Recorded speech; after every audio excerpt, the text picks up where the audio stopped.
All right, give it to me. Oh, we're off to a great start, aren't we? The following contains offensive language and spoilers. Listener discretion is advised. 3, 2, 1, let's jam. That's a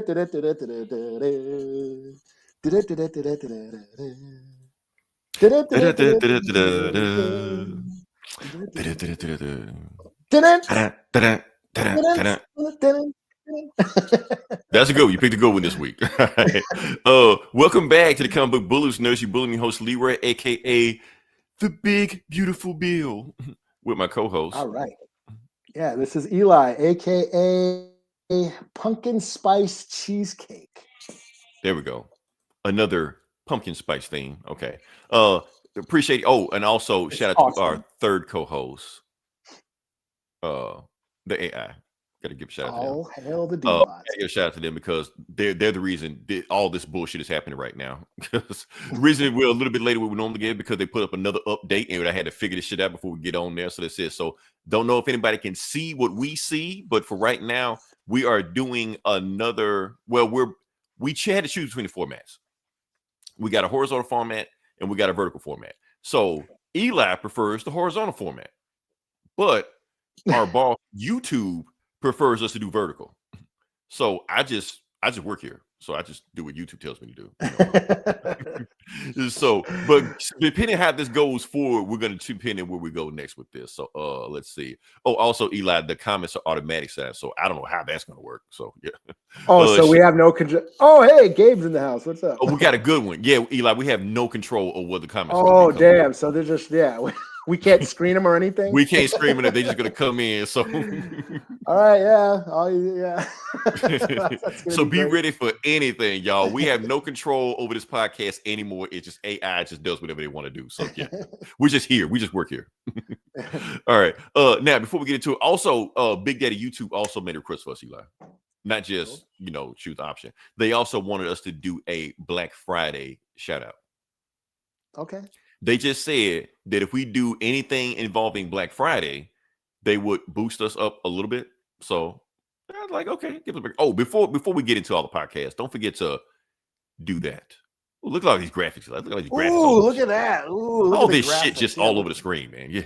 Moving on up. All the big books going right there. So finally got a piece of the pie.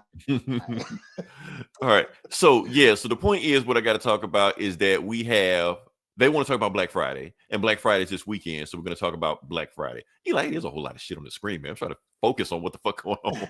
Anyway, point is, we're going to talk about, Black Friday.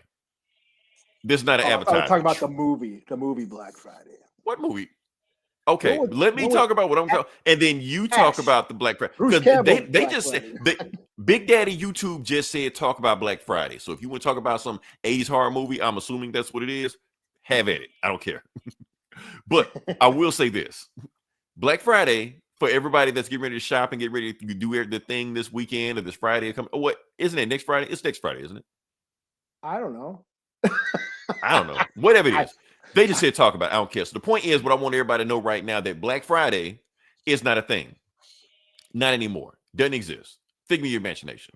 A construct, if you will. Because Eli, right now, if you tell your kids about, back in my day, we used to fist fight in Walmart over a 32-inch RCA TV, they can look at you crazy. They don't know what that is. They don't know what that feeling was like. Why didn't you just have Alexa bring it to you? Right. Why didn't you have a drone fly you in or some shit like that? You're like, no, that wasn't what it was like that. It was back then. It was rough. It was, you kids don't understand how easy you have it nowadays. It sound old, but I mean, that's what it is. That's if you complain about Black Friday, that's what you sound like right now. Because right now, Black Friday is a easy breezy day. You see a big sale, boom, order it on Amazon. Boom, order on Walmart. Order whatever the fuck you want to and have it sent to your house. It's okay. Nobody's leaving the house. You ate all this bullshit on Thanksgiving. You don't feel like going anywhere. Order your stuff. You're off. There you go. So this, or you're broke, or you're broke, or all three of those. That's why everybody was fist fighting. They barely got enough to get one TV. So yeah, that's it. So yeah, so all the fist fights and nobody's gonna fist fight this Friday. Just saying. So the good old days when we, right. Black Friday brawls. Crazy enough, this podcast is old enough to remember doing this bullshit. Yeah, well, yeah, man. We're getting up there. We're getting up there. So yeah. So now it's not a thing. Everybody knows that thing. Now, Eli, we're gonna keep the algorithm going. Eli, talk about your 80s horror movie that I'm pretty sure it's not the 80s. It came out a couple years ago. It's just Did it? Yeah, it's got Bruce Campbell from Evil Dead and Black Friday horror flick. Yeah, that's all. Is it about Black Friday? Yeah, you work at a store and like demons come in the store and shit. And yeah. Okay. Interesting. All right.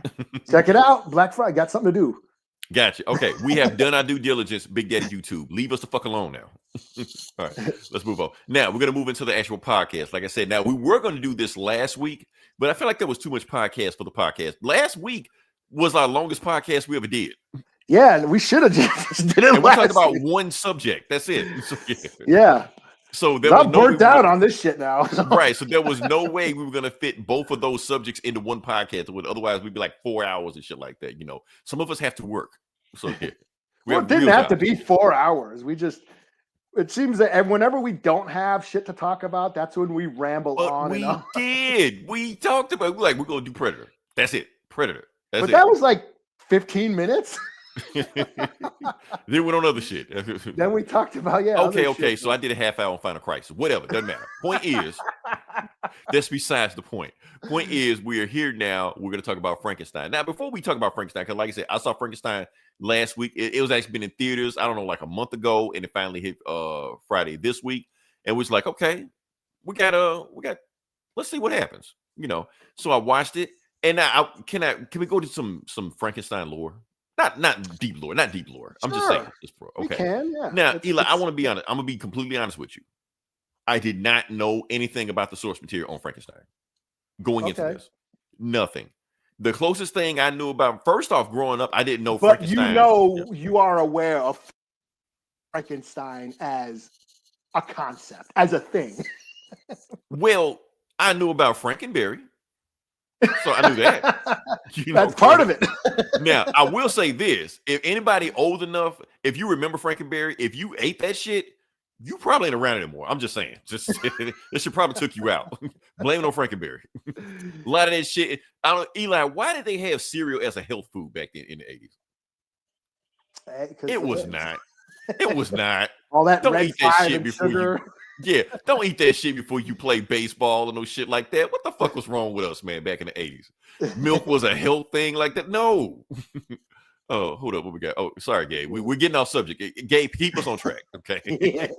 Before we go on tangent, let's keep. He's into it. He seems to be entertained. Okay. Back to Frankenstein. Okay. Point is, I didn't know anything about Frankenstein until like I was in my adult years. I didn't know Frankenstein wasn't the monster. I just thought that was just Frankenstein. Okay. Yeah, like remember Boris Karloff? I just thought that was Frankenstein. I just call it Frankenstein. That's what it is. You know. Well, most of what pop culture knows about Frankenstein is derived from the Universal Monsters. That movie. So, but that movie is very loosely based on the original novel. So. Yeah, very loosely based. I didn't know how, but like I said, I don't know because I never watched that movie. I haven't watched any of the Frankenstein adaptations. The Robert De Niro one, didn't watch none of them. Because that's what I'm saying. When I going into this, I knew nothing about the source material. That's weird because it's funny because I rewatched a bunch of the Universal Monster movies during October. Yeah. You know, I watched the House of Frankenstein trilogy, which is like the only like canon where it's like a continuous sequels, like a storyline. You know, probably the first movie trilogy ever, maybe that were actually that had a canon story. Because most of those movies, they just were reboots, new actors, new storylines. But the House of Frankenstein, Frankenstein meets Dracula or Wolfman, that's an actual storyline through all of them. First cinematic universe. Because that predates Godzilla, right? Oh, yeah. Yeah. Like 20, 30 years. I was like in the 30s and shit. Yeah. I figured that. Like I said, going back to what is, I don't even know what I'm going to click right here. What is this? Like Young Frankenstein. That's the shit I knew about it. And Young Frankenstein has nothing to do with Frankenstein. You know what's fucked up about that movie, Eli? I didn't know it was a comedy. Ritz. No. You didn't know Seriously, it was a comedy? I didn't know it was a comedy. So I was watching. I was like, I don't. What is this? Were you scared? Did this movie scare you? I don't. I was like, am I supposed to be scared? What the fuck is going on? I was like, watching it. I didn't realize later on. Oh, Mel Brooks. Like, you didn't get this? Wasn't like Large Marge from Pee Wee's Big Adventure? No, I didn't freak out on this comedy. I was just like, okay, now, and then I watched it as an adult. I was like, oh, it's a comedy. I'm supposed to laugh at this shit. Okay, I get it now. But I didn't know. I thought this was the Frankenstein movie, the one that you just talked about, Boris Karloff. I thought this was it. I thought it was like a prequel. I didn't know. I love that how our review of Frankenstein totally differs from what I've been seeing online. There's like deep dives into the lore and Mary Shelley and her life and all we're gonna get there. We're gonna get there, but we're gonna talk about Young Frankenstein takes first. on Frankenstein, and here we are. I didn't know if Young Frankenstein was a comedy. What else we got here? The bullies, the bullies. Also, we got to talk about this. I know you're gonna hate this. Van Helsing. That is the most I know about Frankenstein. You know, I watch Van Helsing every Halloween. Oh yeah, Van Helsing. Yeah, is that your Halloween movie? That's when I realized that Frankenstein wasn't the monster. Okay. Watching that. That's it. Okay. We'll watch the Monster Squad. That's like one of my favorite flicks. Monster Squad. Frankenstein was on there, wasn't he? Yeah, he was. Yeah. He was a good guy. It was joined the club. And that's what I started realizing. I always thought like Frankenstein was this big monster, stuff like that. But every Frankenstein adaptation always had him like, oh, he was like a victim. He was like the good guy, or not even say good guy, but like the victim, everything that's going on. Everybody was coming after him. You know. What else we got here? Oh, we're gonna come back to that. We're gonna talk about that. We're gonna talk about that. Oh, yes. But first off, we're gonna talk about. I lost it. Point is, we gotta talk about Incredible Hulk. Yes. Stan Lee and Jack Kirby. It is a very much direct, I ain't gonna say rip-off, but homage of Frankenstein. Like Stan Lee said it. Like it wouldn't even, this ain't even nothing to interpret. He straight up said it. I want to make a Frankenstein. Like basically, because the thing is with Frankenstein, like in the lexicon of American history and things like that, or just history, world history in general, like anytime you talk about a mad scientist, you basically is synonymous with Frankenstein. That's Mary Shelley. She pretty much invented sci-fi, invented the mad scientist trope. Yeah, a lot of people say she invented like gothic horror. You know, it's like the first horror novel, and she invented science fiction. Like that's what I'm saying. Like horror and science fiction, they're basically like first cousins. You know, sometimes they can dip. Like when you see some horror movies, they will dip into science fiction in the sequel. Some science fiction movies will dip into horror in the sequel because they kind of play in the same field. You know, like that. You can say Frankenstein is the first zombie. Yeah, basically, but the whole science gone wrong thing. Yeah, mad scientists doing their experiments and shit. That's like that. Mary Shelley invented that shit. So, like Jurassic Park. Jurassic Park, The Fly, Reanimator, Back to the Future, Nutty Professor. Yeah, that's all ties back to Mary Shelley and Frankenstein. I mean, those would not exist without Frankenstein. Yeah, Gabe, I'm glad you said that. That is a dead giveaway. If I hear somebody say Static Shock, I know they perpetrating. That's all. It's a dead giveaway for that one. Yeah. But yeah, that's what's going on with that one. Let me see. Like I said, Eli, we were gonna eventually lure Dav in it when I get past that bullshit I was talking about. But yeah. And it was another one I want to get to. Anyway, I was gonna talk about. Damn it. Okay, so like I said, there was a novel. The novel's like 200 years old. So sorry, this is going to be a spoiler-filled podcast on a 200-year-old novel. So if you haven't read it or seen it or haven't watched any adaptation or watched the Robert De Niro movie in the 90s, sorry, you're fucked. Sorry, because we're going to go balls deep in this bitch. This is what I was trying to say. Nope, not that. Not that. Not that. The thing I was trying to, Eli, I can't find it. Fuck. It's always something, man. Anyway. Point was, I was trying to, you know what I was trying to find? Your PowerPoint presentation. It's all fucked. It's all gone now. It doesn't matter. You're going more deeper than I was. Yeah, I was. What I was trying to do, that Frankenstein was in DC. That was what I was trying to find. Oh yeah, he is. Yeah, like Creature Commandos, whole thing like that. Matter of fact, Creature Commandos is canonical to James Gunn's DC universe going on right now because he wrote it. So Frankenstein exists in the same universe as Superman and Peacemaker and all these other guys like that. He's there. He's in there. And it's pretty much the exact same adaptation. They asked him, like, in Creature Commandos, like, wait a minute, are you the Frankenstein? He's like, yeah, they wrote that on a real story, like in the continuity of the story, of course, things like that. Like I said, Frankenstein in DC is basically, they just basically turned him to a Hellboy ripoff. Like he's so close to Hellboy. I don't know why they didn't sue on that shit. Well, he can't like Creature Commandos. I think predates Hellboy. I mean, that was like the 80s and shit. Okay, Creature Commandos does, but you know, in the New 52, they kind of rebooted a little bit and kind of put Frankenstein to the forefront. Like and then they had Frankenstein, Agent of Shade, and he had all these like hell weapons, and he fought demons and shit like that. Like, oh man, y'all wrong for this shit. This well, then also, did you ever the Wachowskis? They had their comic line, was it Burly Man or whatever, and they had Doc Frankenstein, which was great. And who played that? No, it's a comic. The Wachowskis wrote it, and it was basically Frankenstein's monster as an immortal who fights fascists in the future. That's Hellboy. Pretty cool. So they ripped off Hellboy. Basically, yes, yes, it's but Hellboy is kind of an homage to Frankenstein as well. You know, now that you got to elaborate on for that. Well, as far as a misunderstood monster, and that's the theme of Frankenstein, the book. Like the creature really isn't the monster; he's just misunderstood. It's the world that's a monster. Who made him a monster? Okay, I agree with you on that. I go with you on that one. Okay, hold up and see what we got here with Gabe. I know very little about the DC character. Frankenstein is kind of fun. Gabe. Read Rock World. Because the thing is, they found out that Frankenstein was a part of the gray. Like you got Swamp Thing with the green and all, and the red, Animal Man, so like that. Yeah, so Frankenstein part of that. Like the anti-life, like we reviewed him in Final Crisis last week. Like the anti-life equation doesn't work on him because he ain't alive. So yeah. So he's kind of like a fun character when they got him cooking, but definitely read Rock World. Rock World's awesome. So yeah. We should get one. We're not gonna do it anytime soon, Eli. But I'm hoping like James Gunn adapts that. That would be. No, he's got to do that sanction run or some bullshit from I don't know. But he's got they're supposed to be doing Swamp Thing and Justice League Dark, and they were supposedly, yeah. And it would make sense to adapt that artwork, especially since he got Frankenstein in the world already. Like I said, they're doing Creature Commandos and shit already. They're ready to go. So, yeah. So. And a Swamp Thing, like you're there, right? You know, just already there, ready to go. Man. Yeah. Chris Pratt is Animal Man. Oh hell no! Don't put him anywhere in the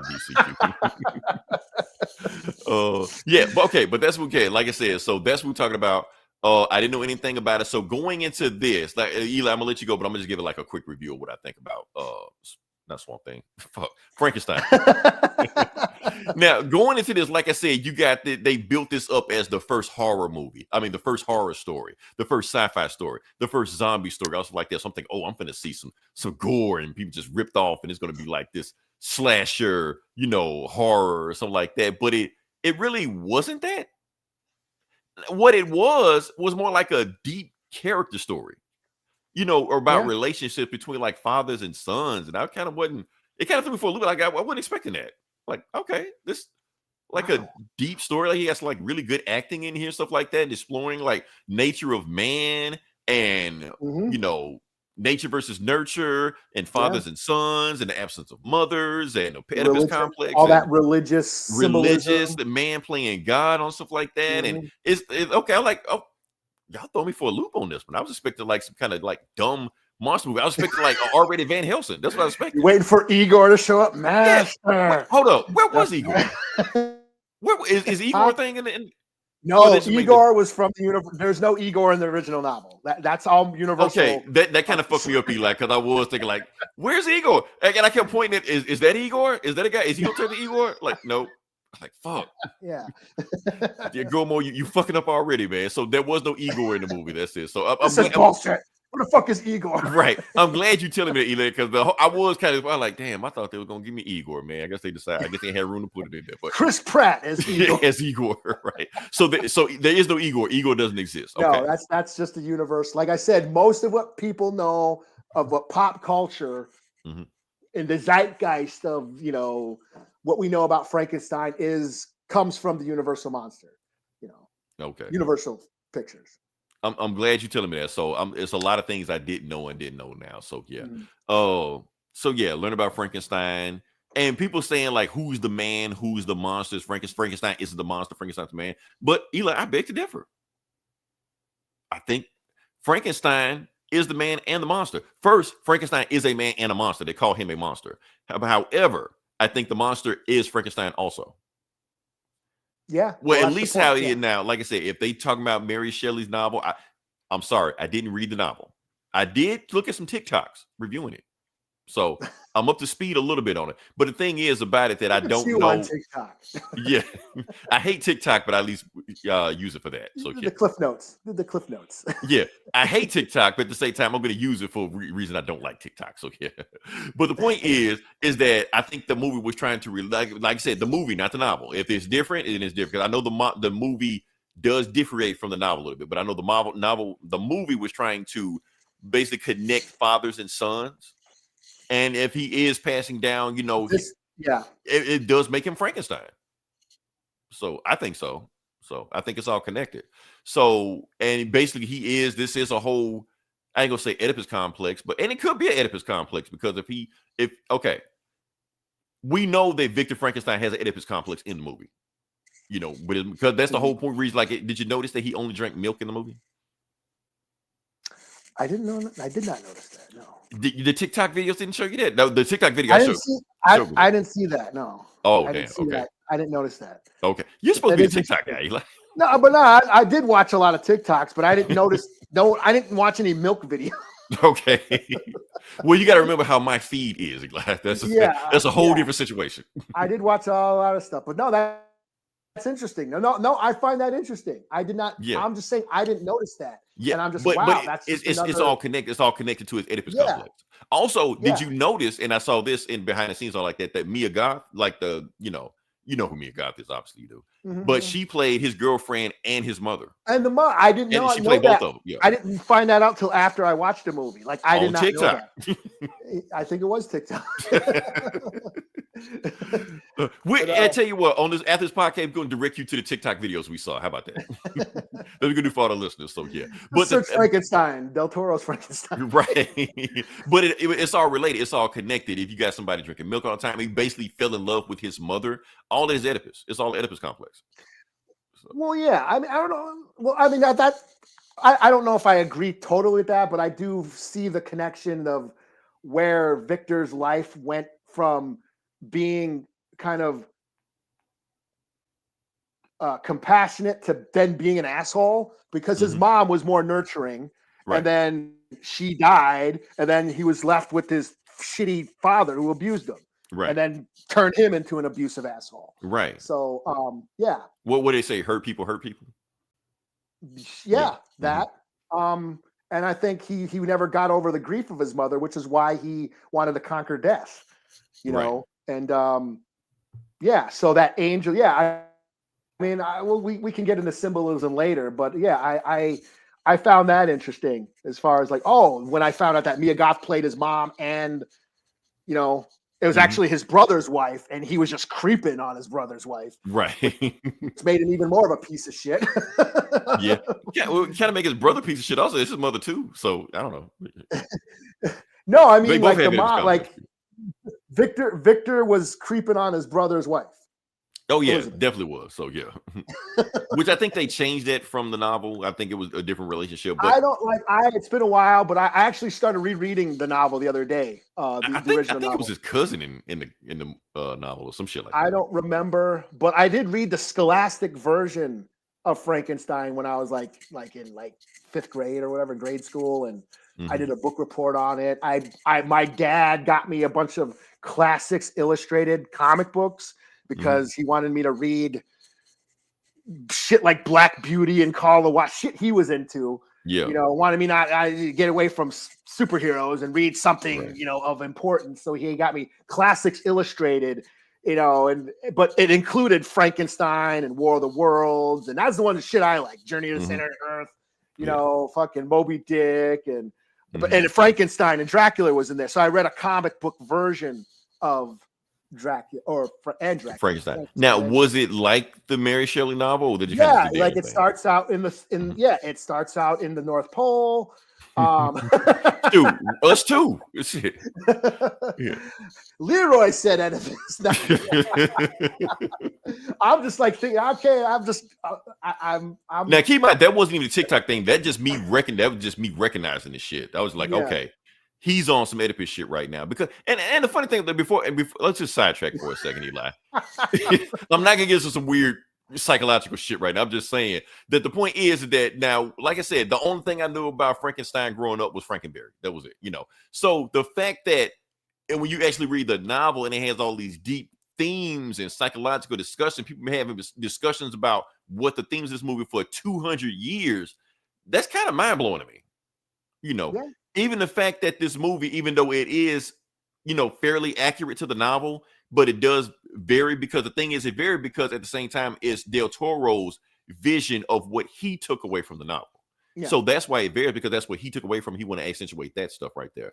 And the fact that you have people, having these deep philosophical discussions on Frankenstein, to me, that's kind of mind blowing. That's just kind of like, I never considered or even thought that Frankenstein would be a big discussion of anything like that. Oh no, that's why it's been adapted so many times. Right. For the past, like it was done. I think the first one was a play, and before they made film. Like, so this is a timeless story that just keeps being retold. And I think because of those themes are so universal, and it brings up these ideas of man versus monster, and the mother nurturing versus abuse, and man trying to play God and all that shit. I mean, I think that's why it's so timeless, and you can deep dive into this into this story. Like I said, because there is a rabbit hole for this. I didn't know there was a Frankenstein rabbit hole. Oh yeah, it exists. But I didn't mean to throw us off, but we can keep talking about some other stuff that's going on in this movie. Like I said, now that we talking about the generational trauma of abusive fathers. Like I said, Victor had an abusive father, and he was abusive to the monster. Yeah, just because, like I said, we can keep talking about this thing like, he just wanted to make this creature. He wanted to make it like the perfect creature. You think that? Because Victor was Victor had I don't want to say Oedipus. I say he had a God complex. He was trying to play God. He had both. He had a God. Yeah, he definitely had a God complex. He was trying to play God, and he didn't view the creature as a life form. He viewed the creature as something of vanity, a symbol of his own vanity. Look what I did. Look at what I can do. I'm this brilliant scientist who can bring people back to life. Look at me. And then, because he didn't appreciate the life that he created, and because it was essentially a child, like an infant, and didn't know anything. That's why he started abusing it and rejecting it, because it didn't live up to his idea of what he should be. Bam. That's what I was about to say, because the monster, I ain't gonna say monster, but the creature didn't come out how he thought it was going. He didn't live up to his expectations. Yeah. Which is why a lot of fathers, abuse their kids when they feel, oh, you don't live up to this, I'm going to be rough and abusive on you because you didn't live up to my standard of what you're supposed to be. And then you have Elizabeth, who was like a biologist who studied life. Right. Like the exact opposite of Victor, who studied death. Right. She saw the empathy. She was compassionate. She saw, that this was a living thing, and she showed the creatures some nurturing and compassion. And that's where I'm starting to see the creature having an Oedipus complex. It goes deep. Like this I said, is on you, man. This is not me. This is not me projecting. I'm just saying. Because the thing is, what the creature fell in love with Elizabeth because in his mind, Elizabeth was the only mother figure he knew. If Victor was his father and Elizabeth coming all the time and he falls in love with his mother figure, it's all psychological. It's all there. I don't know. I don't totally disagree with that. Or agree with that. I totally disagree with that, is what I'm trying to say. Because I think he was after nurturing. He was after compassion and empathy, because then he befriends the blind man who became his friend. And that's all he wanted, was friendship, was companionship, was community. That's what he was yearning for. And then when he asked Victor to make him a companion, aka the bride, that's all it was, is I don't want to live this shitty ass life. Because to him, life sucked. Life was shitty because he was a reject and an outcast. And like, if I got to be alive and I can't die, at least give me someone to hang out with. And that's all it was. Now that's what I want to get into, because you talked about him wanting a bride. That is the book of Genesis. Okay. And that's not in the book, in the original book. The bride is from Universal. Yes, in the original novel, he wanted a companion, and Victor started to create one, but then he destroyed it before it was done. Because he realized what would happen if they procreated, or they even thought of it were procreating. Thus enraging the monster, and the monster went on a rampage after that, and and started killing all his loved ones, stuff like that. But that's what I'm saying. So I won't even say, well, it is the Book of Genesis, but it's also Paradise Lost. For those who don't know Paradise Lost, I'm not going to get into it. But the point is that that's one of the first books Paradise Lost is in the book, is in the movie. It's in the movie. Yes, he read Paradise Lost. Yeah. And I'm almost thinking that's where he got the idea of getting a bride, because for those who don't know, I'm going to give a rundown for the Book of Genesis for those people who don't know. So that's Adam. Adam was the God's creation, and Adam wanted a companion. He asked God for a companion. So he took a part of his rib, and boom, that's where Eve came from. So Adam I ain't going to say Adam. Frankenstein's monster, the creature, wanted the same thing as Adam. That's why a lot of people like kind of calling him Adam Frankenstein, like on Twitter and threads and things like that, comparing him to Adam, like that. And I like that goes into the whole religious symbolism of Victor trying to play God. If he's playing God and this is his creation, just like Adam was God. So the creator and the creation, and like in the lab, the monster was like in a Christ-like pose, So there's all that religious iconography in there.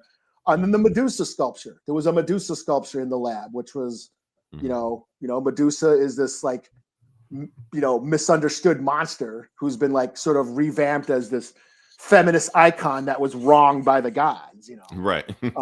So again, another misunderstood monster, Medusa. Yeah. So, yeah.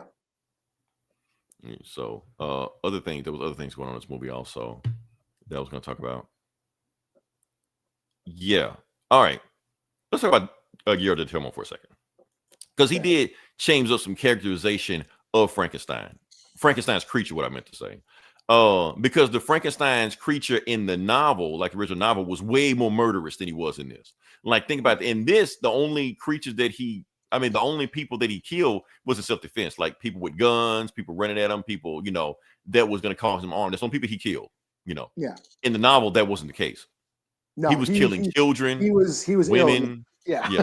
He went mad, right. The world created a monster, and that's what he became, the monster everyone viewed him as. Right. But that's when we talking about that nature versus nurture type thing. Yeah. Like, did he go mad because of the way the world was treating him, or was it just always like that? The book doesn't answer that question. It's kind of up to us. And that's what people debate on that, Yeah. Which is why I think one of the reasons why Guillermo del Toro changed some of the things in it, because he did want to accentuate the part that the monster was made a monster by the world, not because he was naturally like that, which is one reason why they made a fuckable Frankenstein. We do have to put that in there. This is the first time they made. Yeah. Yes. If I can interject, Guillermo del Toro making a Frankenstein movie makes total sense. Yeah. Because of his work. He loves monsters. We've seen it in all his movies. He loves monsters. He identifies with them. We've seen Hellboy. Humanizing. Hellboy, Shape of Water. He has an affection for monsters, and he portrays them with empathy and emotional depth. And he turned this Frankenstein monster into a sexy Hulk with superpowers. With superpowers. He's basically Wolverine superpowers and stuff. So Frankenstein's monster in this movie is like a superhero fighting against religious persecution and the ruling class. That's what I got out of it. So it was just wild to be, like, out of all the things you could do with Frank, because the thing is, before I even watched the movie, before I even read any reviews or anything like that, I was looking online, just watching people's like review of it. Like, I watched the new Frankenstein, raw, next question. I'm like, wait, what are y'all talking about? Like, and I watched about like, oh no, Guillermo del Toro went full Guillermo del Toro. No, he did it again. Because I posted this meme up, Eli. Let me see if I can find this meme. I know I'm gonna fuck it up, but I'm gonna do it anyway. Oh, found it. Oh, look at me. Okay, so I posted this meme right here. So the thing is, like, the dude that played him, he's like from Euphoria or some shit like that, Because I know a lot of women said they not attracted to that guy until he turned into sexy Frankenstein. I'm like, I remember that. Yeah. I'm like, what the fuck? What, that doesn't make any sense. But then I started asking women, I'm like, so what is it about? Like, obviously the guy looks like he could be James Bond or some shit like this. Like, what about the guy you don't like? They're like, well, he looks like a fuck boy. I'm like, oh, okay, I can see that. Yeah, this is why you know y'all ain't gonna bang any goth chicks. Right. And then it started making me thinking like the thing you think that chicks like they don't like Eli. That's why we on completely different like planets with this shit. Like, and then it had me thinking like Thor and Loki. Now, you would think that if you put a picture of Thor and Loki in front of them, like most women would go for Thor, right? No. I think a lot of them do, yeah. Most would go for Loki. Like Tom Hiddleston, they would go for Tom Hiddleston over Thor. Well, I know I've heard people digging on Loki too. Yeah, like because he's the bad boy, mischievous, like that shit attracts women. Yeah. Other than Thor is kind of a douchebag. He's kind of a frat boy. Yeah, kind of a frat boy type. So yeah. So they really wouldn't go for that, Yeah. So it just made me thinking, like, is this another situation? Like, so it's made me weird that because a lot of women, because they've been trying to make this guy a thing for the longest. But they say like a lot of women are saying like Frankenstein's the first time they found him sexy. I'm like, the fuck? Okay. So that's a rabbit hole I didn't want to go down, but I went down. Hey, we liked Elvira. I mean, what the fuck? That's completely different, Eli. Completely different. Is it? It's different. Okay. Now, chick with big titties? No. You got to find me a monster chick. Now, I'm pretty sure if I think about it, there is a monster chick that we're all attracted to, but I can't think about the top of my head. I wish I had time to prepare, but yeah. Okay. A monster chick. Yeah, Eli, come on, give it to me. A monster alien chick up top of your head that you would bang. I know this one. They got to look like human. I mean, of course they got to look like human. They got to look like human. Like, okay. Mystique. Blue Mystique. Mystique. Hell yeah! What the fuck are you talking about? Blue Mystique. Okay. Not even a question. There we go. We found out one. Okay, we can move on. Snapping them scales. Right. Don't change it. Nothing else. Just blue Mystique, furry Mystique. That's it. Perfection. Oh shoot. We got way off subject with this. Yeah, I don't know what the fuck we're talking about. Right. Oh shoot! I think we talked. But anything else we got to add with Frankenstein? Or... I mean, I'll tell what I thought about. Okay, sorry about that. Go ahead. Okay. I mean, yeah, I thought, like all Guillermo del Toro making Frankenstein. First of all, I love del Toro movies. I love his, I love his work, and I was really hyped up for this. And like all del Toro movies, it looks amazing. Cinematography is great. The performances are great. The sets, the big giant sets, are big and epic, and it totally nails the Gothic atmosphere. Mm-hmm. But I felt like this one is his most emotionally charged movie. There was so much feeling, like his personal heart in this movie. There's an emotional weight that I found very moving. And I always resonated with I've read the Frankenstein books and the comics as a kid. And, I always resonated with Frankenstein as a story. And, since the creature is like a social outcast, which I always related to. And I found that very moving, I like how, at the end, was kind of, for me, I felt it was uplifting. Where the creature walks into the sunrise because he said the sun is life, and then he finally forgave his father. They had that really moving moment where Victor basically tells him, "Live, I gave you life," and this is the only thing. Finally, he got nurturing from Victor. Here, live your life, go live Something it. That's all he ever wanted. Yeah, he finally wanted just some nurturing, just so as the creature walks into the sunrise, it's like, be proud of who you are. Fuck what everybody else thinks. Just walk your own path. And I found that very, very moving. I kind of teared up, So I really liked it. I think the only critique I really have is I felt it was a little long. And I think the movie was like 220. I mean, it wasn't like a long movie. Yeah, I meant like it took a while to get going. It was kind of a slow burn. It felt long. That's what you're saying, but yeah. Yeah, like the creature doesn't show up for like over an hour. I felt like they spent a little bit too long on Victor's childhood. Is that a thing from the novel? Like they go on his childhood like that? Yeah. Well, the novel isn't that long. I think it's under 300 pages, as I recall. Okay. But I'm just saying it felt like a little too long at the beginning. But once it got going, I was really into it. and I like the themes, I like that Victor Frankenstein is just a straight up abusive, arrogant, aristocratic patriarchy prick, right. lacking nurturing and empathy, which was in the original Mary Shelley novel. But for me, what I got out of it is I felt it's the ultimate ode to the freaks, Right. the outcast, the rejected, the marginalized, and this message of totally be yourself no matter what anybody else thinks. That's the kind of message I got from it, So, yeah, I felt like, as far as like the original novel, it did stray from the original novel, but the themes were still there, sort of, science gone wrong and mankind meddling with things that they shouldn't.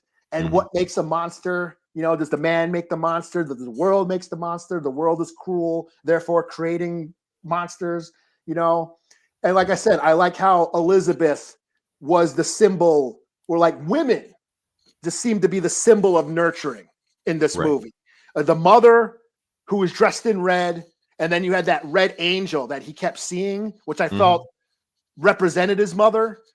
And then when Elizabeth, when she dies, when she gets shot on her wedding, and she's in her wedding dress, and then the creature carries her to the cave, and then she bleeds out, and she's all red. Her gown turns red, So again, like this, so yeah, women are like symbols of caretaking and compassion and nurturing, versus these men who just who become arrogant and lust for power. So that's what I got out of it. This Elizabeth was opposite, she befriends the creature, showing him empathy, where, Victor just viewed him as the creature as like an accomplishment of his own vanity, who just abuses him and then rejects him because he wasn't as smart as he was, I liked all that, and yes, I did go down a rabbit hole on TikTok of Frankenstein criticism videos where white feminists are pissed off that the movie wasn't directed by a woman.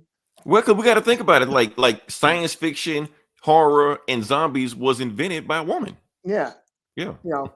And then they're saying that Guillermo del Toro, as a man, does not understand Mary Shelley's book, which I don't agree with. But then you have all these Mexican women defending him and calling them out for failing to recognize, his Mexican heritage and all the anti-oppression. And because he's putting his own spin on the movie that they can't see.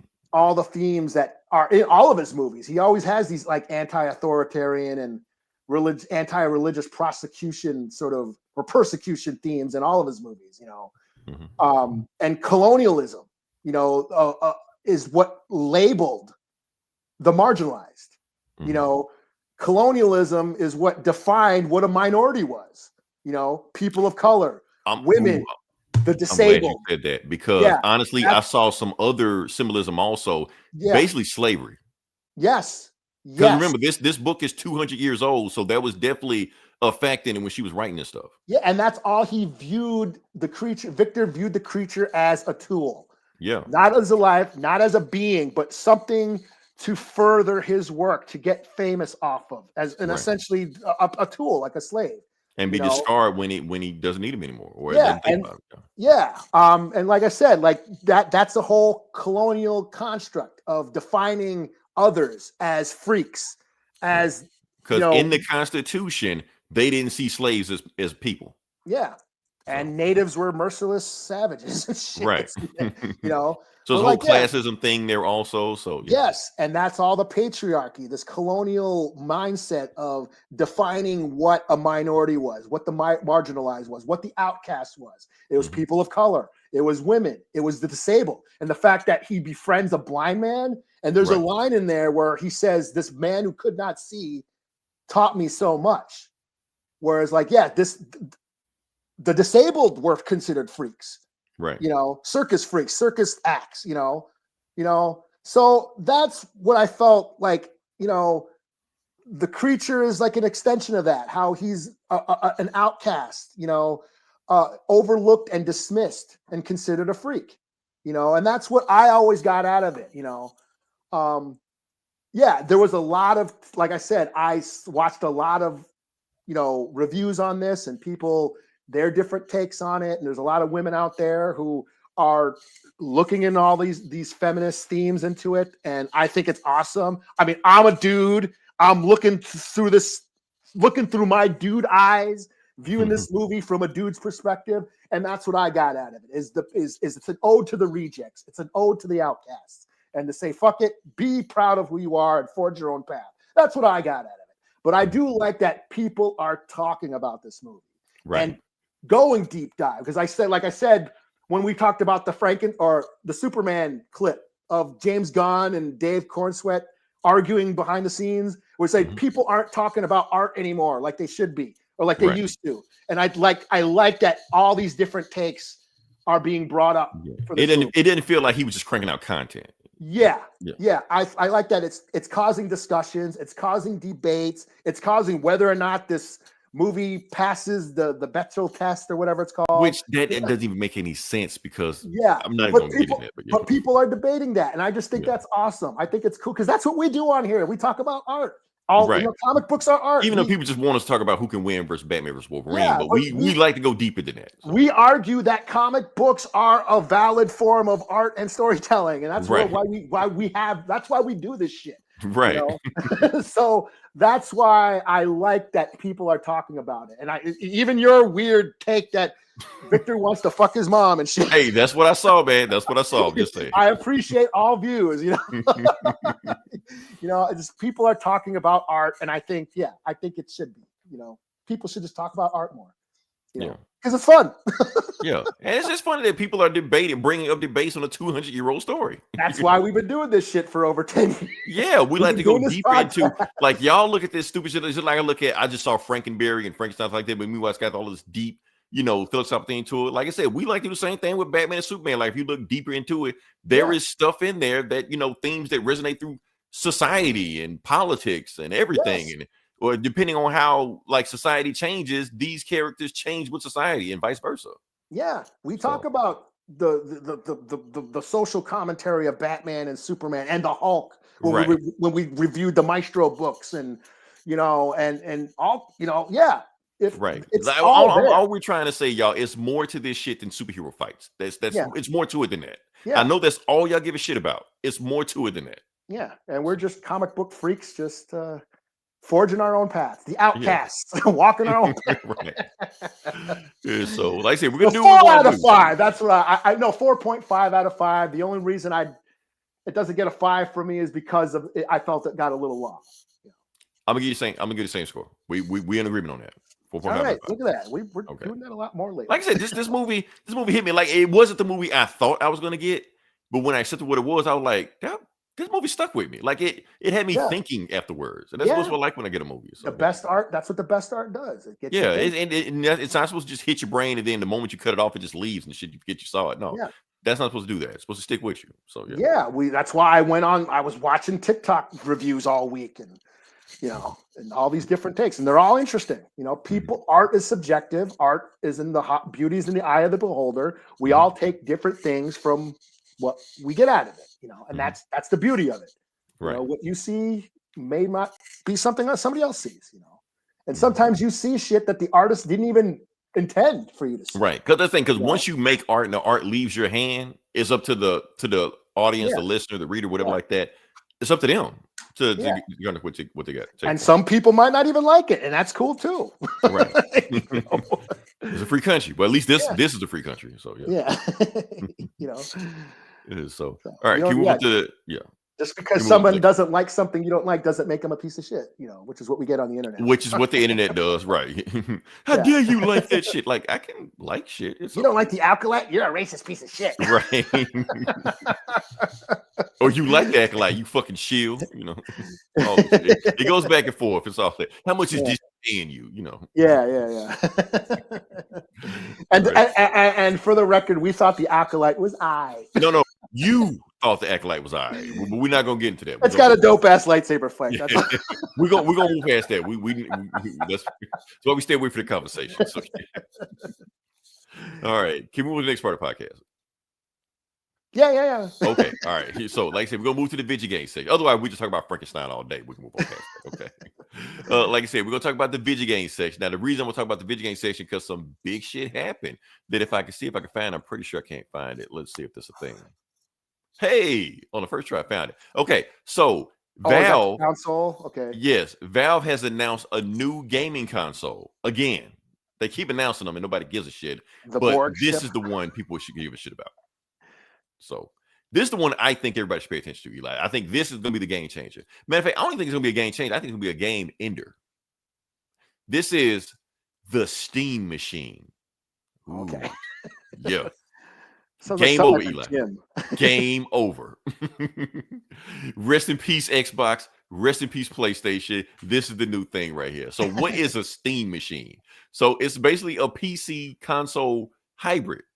It's basically got Steam. Yeah, it's got Steam preloaded on it, so you can have a Steam account and things like that. You can plug it up directly to your TV. It's like 6 by 6 inches, 6 inches by 6 inches. Like it's kind of small. It's like the size of a GameCube. Plug it to your TV. You can play it with any controller you want. They do have a bullshit, like remember that Gordon Gartrell bullshit controller? It comes with that. Hopefully it's better.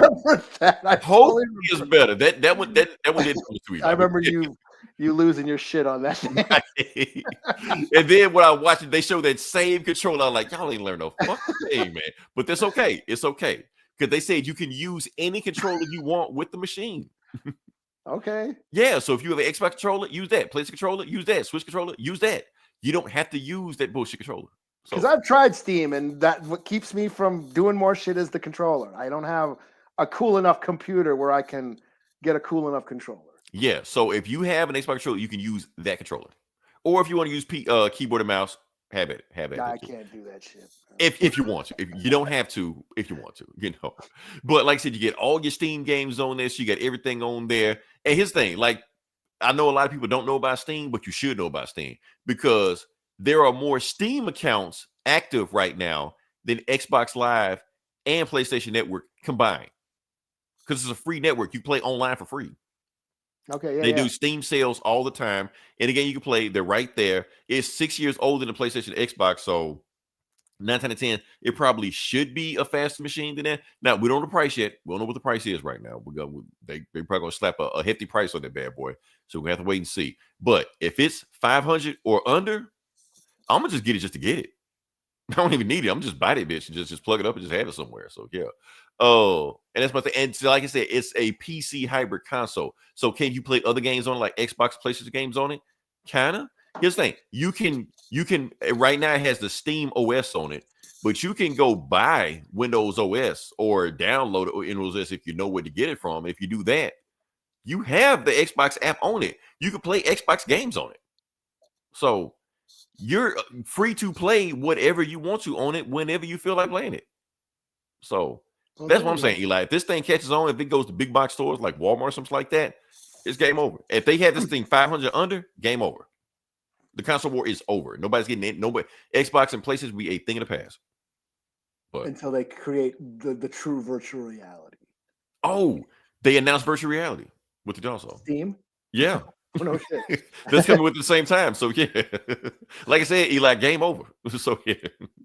All right. That's CBS. Can move on to the next part of the podcast. Over, man. Game over, man. Game over. All right. So we move to the next part. Okay, like I said, this comic book bullies. We're talking about comic books. We're gonna jump into it. Eli, I'm gonna let you go first. I'm gonna let you jump into it and see what we got. Well, since there was no native comics this week, should I just do my native comic book character highlight? Yeah. Let me start out with that. Let's just do that. Let's start out with that. Let's see what we got. Well, since it's November and it's Native Heritage Month, I've been doing every week in November. I've been highlighting a Native American character in comic books. I thought, and I was like, wondering who should I do? I almost did Warpath or Forge, but I'm like, man, I've been doing mutants. We did fucking Danny Moonstar and we did Echo. I was like, okay, I'm doing too much Marvel and mutant shit, Warpath and Forge. I was like, let me try something different. So I went to DC and then I dug out an old classic.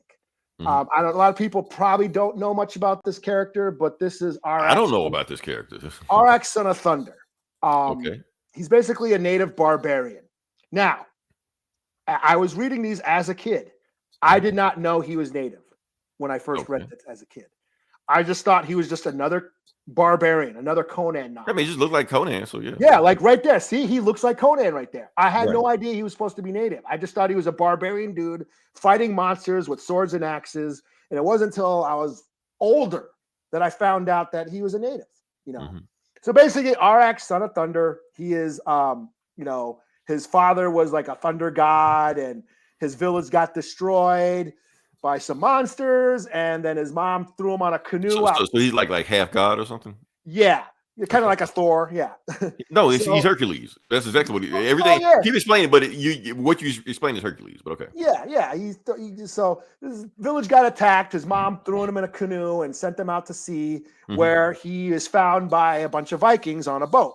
Mhm. And the Vikings sort of adopt him, you know, and raise him as their own. And he, you know, he grows up, you know, learning to fight, warring,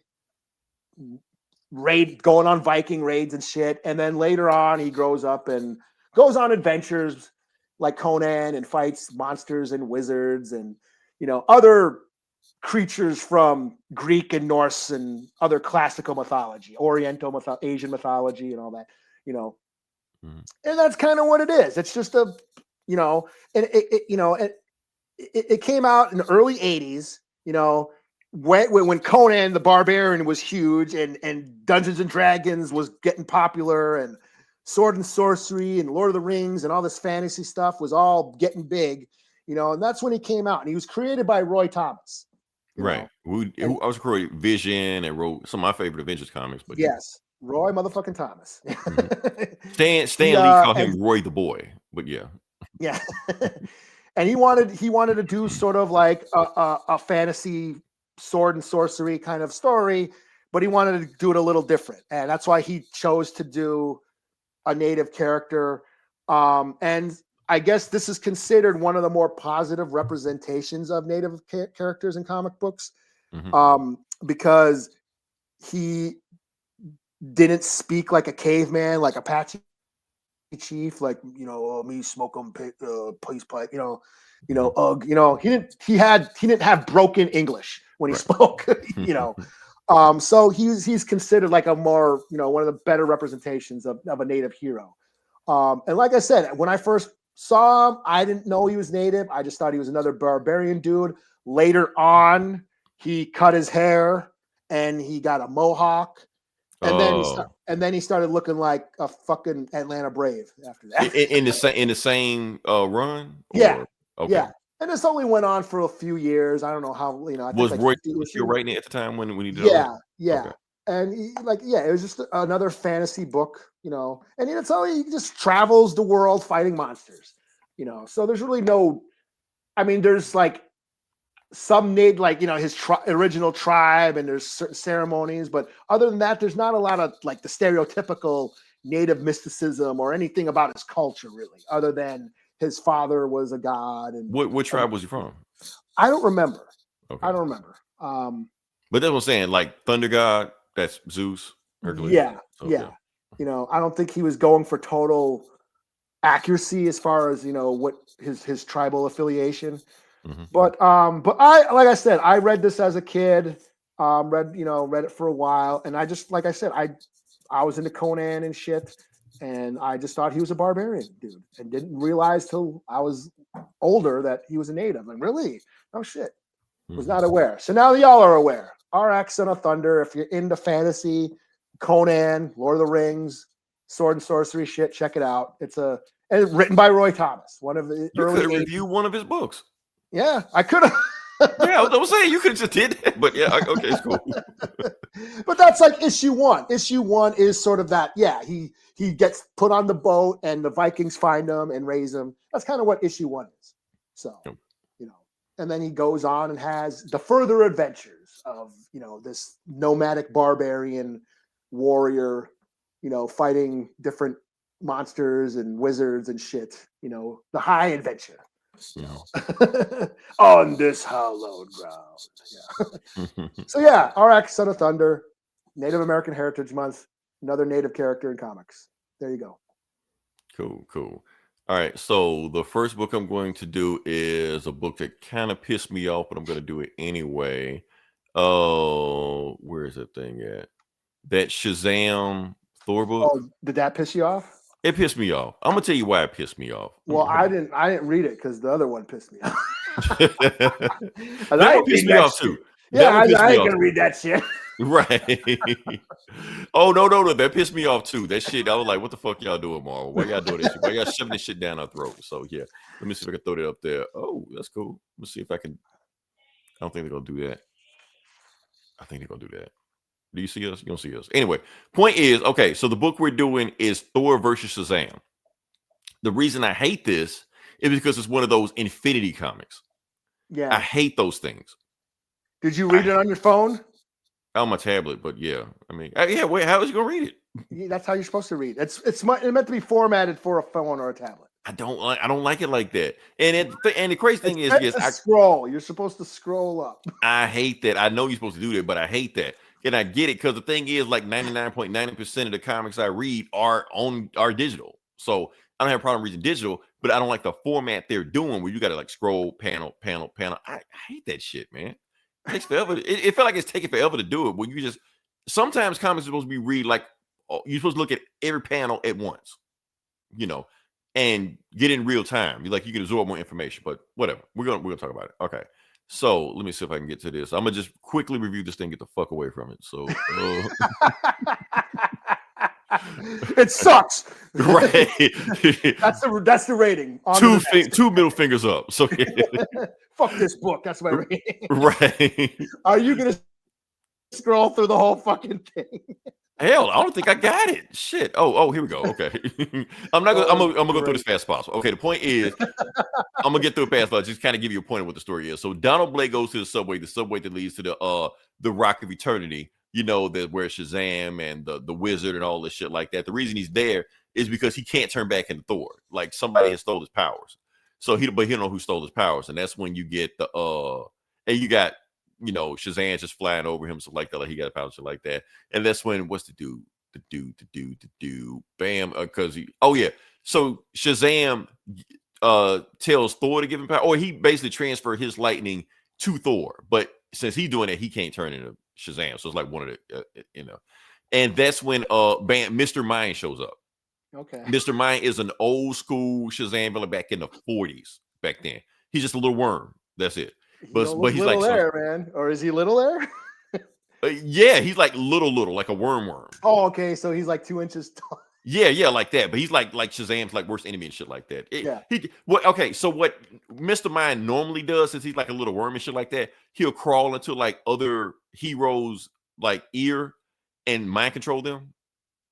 So now you fight, you don't know who's who, and he fight. That and he jumps. Sounds gross. Remember Wrath of Khan? Oh, dude, I had a tick in my ear. Okay, I'm not. I didn't mean to. Yeah, fuck that shit, man. Okay, move past it. Okay. The point is, Mr. Mind's here, huge, muscular, superpowers, all the shit like that. Because basically, what he's saying is that he stole a bunch of gods and demons' powers, which is just like Shazam got Achilles and Solomon and blah blah blah. That he did the same thing. And one of his powers he stole was Thor, which is why Thor can't turn into it. So he stole Thor, Mephisto, Ra, the Kryptonian god, Mr. Mxyzptlk, Nightmare, and Darkseid, and some other people also. That I'm not reading the whole thing, but the point is he did evil in there twice. Because the only way he can get to the Rock of Eternity is what he's trying to do is get the Rock of Eternity to kill the wizard, kill Shazam, get all their powers. Blah blah blah. Oh, because the Rock of Eternity can go through the multiverse and time and all that shit like that. So if he gets the Rock of Eternity, he can basically control the multiverse. So yeah. So that's when Shazam turns back to Shazam, but he turns back to Shazam. Thor turns back to Donald Blake. And then, Mr. Mind becomes Thor. So, so they got to kind of go back and forth between, because they can't be both at the same time. And before he's about to kill the wizard, that's when Shazam is just like, well, we can't turn into each other at the same time. He's like, yes, you can. Take my staff. He's like, what am I doing with staff? Tap it down one time. And he taps it, and bam. So now we hit an answer to the question. Is Shazam worthy of Mjolnir? Yes, he is. Oh shit. Yeah, so like, okay, cool. I'm worthy of Hammer. So now he's Shazam, Thor is Thor, and they beat the shit out of Mr. Mind. And that's pretty much it. So okay. But actually Mr. Mind actually beats the shit out of them. My fault. He beats the shit out of them. Because he's got like the power of Darkseid and Mr. Mxyzptlk, and he takes the Thor's hammer away from him. But even though he's not worthy, it's just like on the ground and shit like that. So it's just stuck there. So like, fuck it, I don't need to be worthy. I need to just tap it one time and then I can get the powers of Thor. But he doesn't know the enchantment. If you tap the staff, it turns into the hammer. But if you tap the hammer, it turns into the staff, which turns Mr. Mind back into a 2-inch worm. So yeah. Oh, so he wasn't a 2-inch worm before. No, he was like a huge brolic. That's what I said. I was always, is he big or is he small? When you saw before, he was big. Like he was bigger than them. Yeah, when he was all like buff and shit and swole. Yeah, he was bigger than them, like 10 feet tall. Okay, that's what I was wondering. I was like, yeah, but now still like a worm size. That's they tricked him. They outsmarted him, and then he turned back into a worm. So then, so before he could chase Shazam to get his powers back, the wizard takes away his voice because he got like a little voice box. This way he speaks from. He made a voice box for himself. So yeah. So he was like, some gods have some issues with the powers you stole. How about we start with Darkseid first, and then he throws him into the apocalypse like that. And I think that's the story. I think that's it. So yeah, that's it. Done. Okay. And that was pissed me off. And like, why are they doing this shit? They just gave me just a regular ass. They could have just made this a regular format. They could have gave me that. And I would have bought it. I would have paid money for that. So there was no like Thor villains or anything? No, it's kind of lopsided. It's just, we're going to talk about the Fantastic Four shit. Yeah, like that. Same shit. We're going to talk about that. It's the same thing. It would just, but they only fought one villain in this. It was just a Shazam villain. But it was a DC villain, yeah. It was a DC villain, but there was no, whatever, like the whole Mr. Super guy. I know we're not. Wasn't Mr. Mind focus on one of the crises? The focus in one of the crises. I don't think so. No, not in the crisis I read. He wasn't. Yeah, I don't think he ever showed up in any one of the crises. Like I think, like he may have shown up, but he wasn't like the main thing or anything like that, or even a focal point. He may have just been a background character, from what I remember. But yeah, that's what I'm saying. Like, y'all could have gave me just oh no, shit. Oh shit, sorry. Oh fuck. I was coughing. I didn't want to like. Okay. Hi. Oh no. Okay. I was trying to mute the mic so I didn't cough in everybody's ear. Oh, Gabe, you seen his face. You got to go. He's coming after you next. Oh, yeah. Well, so that's the thing. So the thing is, I could have just, I don't know why they forcing you to read this Infinity bullshit. Just give me the regular ass comic. Because I wanted to read this comic. I wanted to read it in a regular format, but they're going to do this shit and I can't read it. So, but I read it. It is what it is. Like I said, it's a throwaway book anyway. It don't really fucking matter. It's just them just doing shit. But yeah. Like super quick too. That's why there's just like Mr. Mind and nobody else. Like no Loki, no Enchantress, no other Shazam villains. Yeah, no Black Adam. It was just a DC villain with the Marvel character thrown in. Right. Yeah. A DC hero and villain with a Marvel character just standing there. Yeah, like Thor didn't have to be here. It could have just been him and Shazam. That's it. But that's Thor what just I talked about the Fantastic. We'll get into the Fantastic. We'll get into that. You'll get into that. So yeah, that's all I got. Like I said, this book is. I'm gonna say like the story itself was fine, 3 out of 5. I just hate the format. That's all. That's what pissed me off, the format. So yeah, I hate those Infinity books. Please stop shoving that shit down our throat. We don't want it. Stop giving it to us. So that's all I got. So what you got next? Should I do Predator? Fuck it. Sure. That's what I've been wanting to talk about all night. Fuck Frankenstein.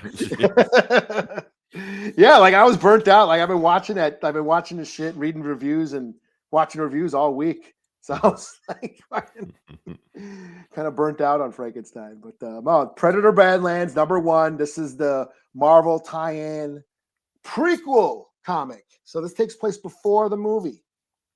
Okay. So did you see the Predator movie yet? I have not.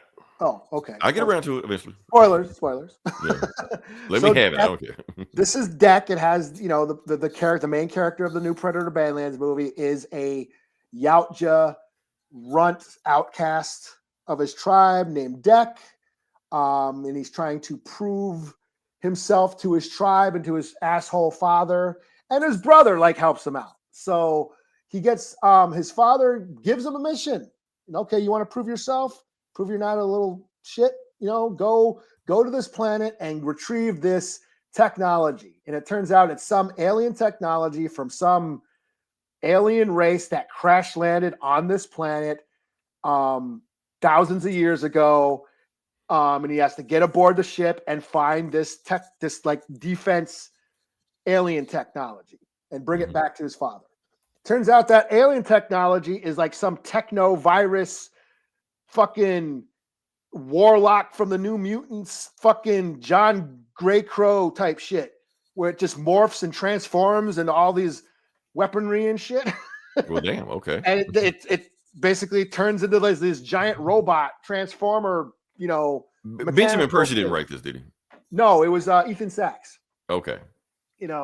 And he basically has to fight this robotic AI defense system that's on board this ship, and he fights it.